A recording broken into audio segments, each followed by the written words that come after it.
Last year, I was so fortunate to have taken an agricultural course that really encouraged and inspired me to ask questions about our connection to land, not just physically, but also mentally and spiritually. And I think you can find those correlations in my paintings as well as my sculptures.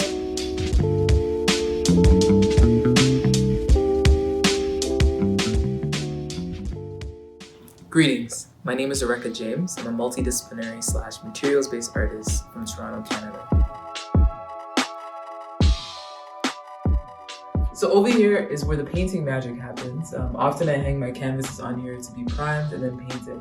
I also use this wall as a doodling wall to brainstorm, so you can find lots of doodles just randomly everywhere. I do calculations to scale things up and down and just to get different dimensions.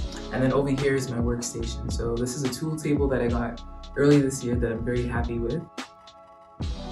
So I think what really inspires me in my studio space is having the amount of space I currently have.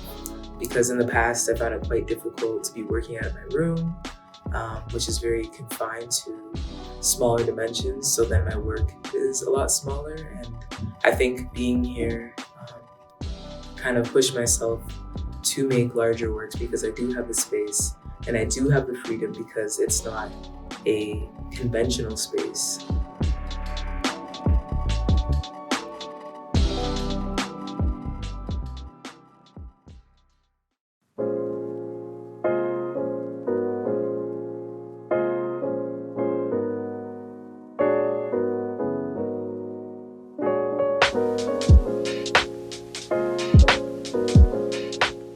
So currently I'm working on a sculpture that really uses, I guess, natural elements. I thought about, I guess, what materials to use, and I really like the idea of paper mache.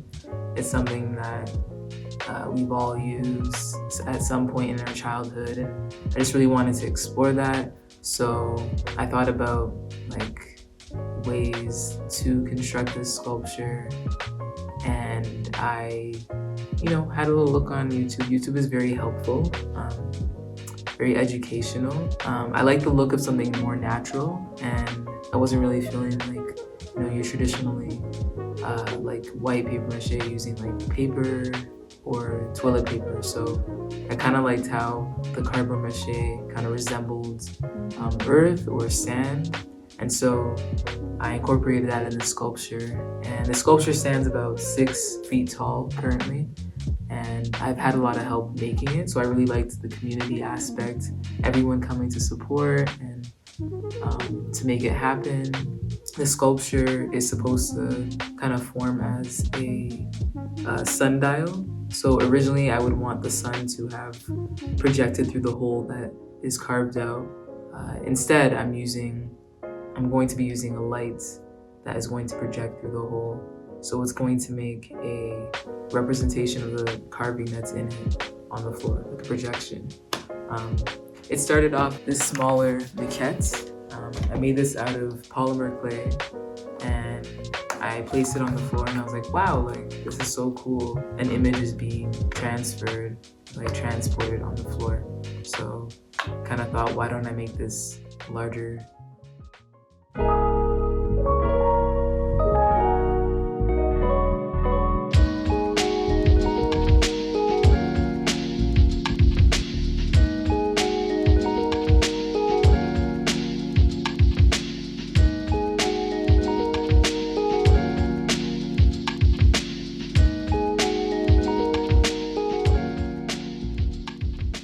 So yeah, my process is very much me getting an idea or a vision and then transferring that to a sketch or a maquette if it is going to be sculptural. But if it's going to be two-dimensional, whether that's video or a painting, I do really try to refine the sketch. And the process of painting, while painting, I definitely try and think about the palettes, the colors. I think those are very important elements. And then, of course, mark making. I think mark making is something that is integral to my work, as I think it brings out more dimension. And then sculpturally, is just chaotic. Like, I definitely don't know what I'm doing a lot of the time, so it's just a matter of trial and error and problem solving, the two things that I really love most. At times I do get frustrated, but I definitely do have drive, and I do think a lot of the time I'm unrealistic, but that definitely allows for challenges, and I love to accept challenges.